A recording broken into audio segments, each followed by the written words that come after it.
Brandon, how's practice down there? Practice was good.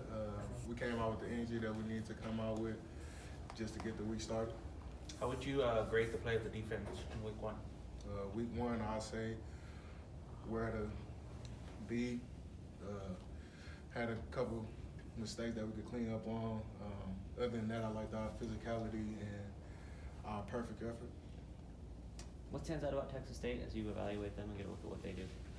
They got 18 returning starters. Pretty good group of guys for the O-line coming back for them. Skill positions, they got the quarterback, the Southland Conference Player of the Year coming at quarterback. Pretty electric, so they got some guys. What stands out about the rivalry and some of the emotions around this game, and even just kind of the way the fans view it? The fans probably view it a little different from us. We just look at it like another week going into, as far as preparing and stuff like that. We go into it as another week and just preparing like that. How do you guys approach trying to make a jump from week one to week two? People say teams tend to make their biggest leap of the year in that stretch. How do you guys try to maximize this time now? Just clean up all the mistakes we had on both sides of the ball and special teams. You know, we got our triangle, defense, offense, special teams. You know, clean up tiny mistakes and playing more button up.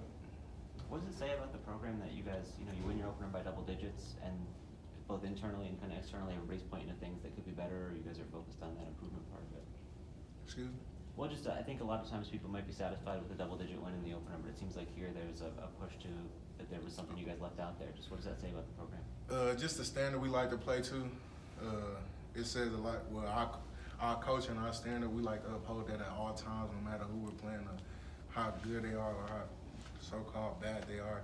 We like to play up to our standard. So if it's not our standard, we're not going to be accepting of it. How much do you think conditioning is going to be a factor? I think it's going to be hot Saturday over there. It's going to play a part, but we've been through this before. We had some workouts, some conditioning, just like every other program in the country. Just being hydrated and able to go all out, and then when we played 3 deep, so whenever the first guy's up, we got a dog coming to play in second. What do you have to do to be ready for the tempo that Texas State plays out offensively? Our offense goes tempo, so we pretty much see that every day as far as preparing for the tempo. So I think we'll be ready for that. Coming off of week one, do you think that there are guys in the team that need any extra motivation from coaches, or especially coming off that performance, looking at who's on the schedule for Saturday? Do you think people kind of understand? Nah, just the performance that we had last week. I don't think anybody needs the motivation. If any player needs motivation now, I don't think this is the right place for them, because the performance we had last week, like I said, it wasn't technically up to our standards. So we're just motivated just off of that. So yeah. Is there any challenge defensively changing gears? What Texas State does is so different from what Kennesaw State does. What Texas State does, again, our offense, we pretty much see kind of what they do since the spring and playing them years before, so kind of know what we're looking for. Coach Traylor talked after the game about penalties and some of the emotions that led to that. What did you see in that regard? How did you feel like your team handled those situations?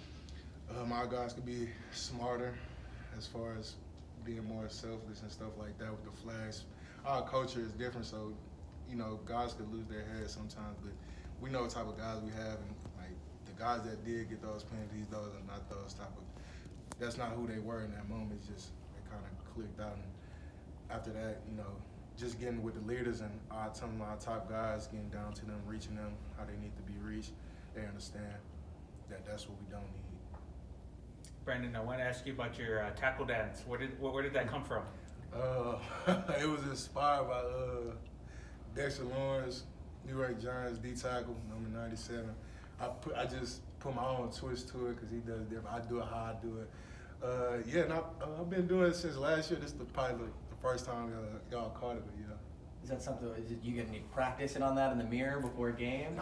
It's just naturally. I seen it one time, and I'm like, I'm gonna do that, and then I've been doing it since last year. I don't have to practice it. It's just come natural. So. Do we have a name for it? I mean, what are we gonna call that?